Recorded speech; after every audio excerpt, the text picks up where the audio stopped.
নানা জানের হাত থেকে হাউজে কাউসার খাওয়াবো।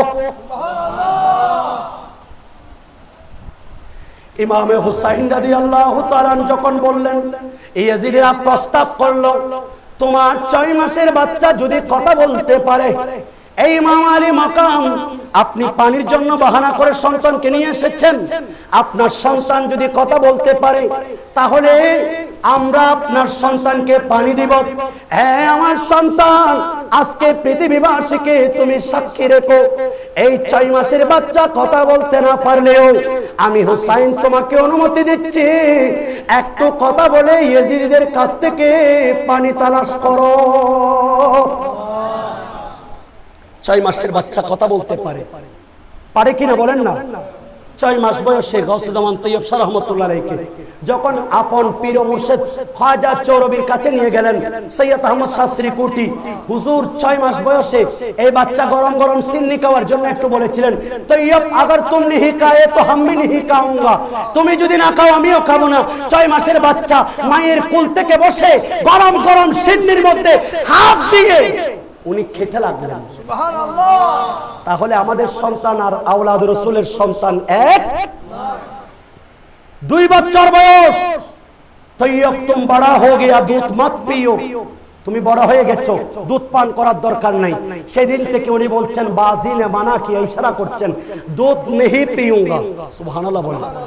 আল্লাহর নবী বলছেন, মুরু আওলাদাকুম বিসসালাতি ওয়া হুম আবনাউ সাবিন, তোমাদের সন্তানরা যখন 7 বছর বয়সে উপনীত হয় তাদেরকে নামাজের নির্দেশ দাও। ওয়াদারাবু, তাদেরকে প্রহার করো। ওয়াহুম আলাইহা আবনাউ আশরি সিনিন, যখন তারা 10 বছর বয়সে উপনীত হয় নামাজ পড়ছে না, তাদেরকে মেরে মেরে নামাজ পড়াও। ওয়াফাররিকু ফিল মাদাজি, এবং তাদেরকে বিছানা থেকে আলাদা করে দাও।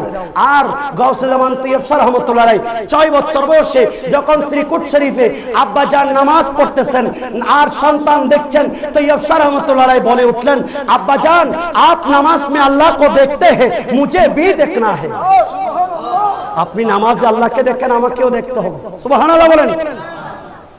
তাহলে আওলাদ রাসূল ইমাম আলী মাকাম 6 মাসের আলী আসগর কথা বলে উঠলো, হে ইয়াজিদ, আমার বাবার জন্য নয়, আমার জন্য কয়েক ফোঁটা পানি দাও।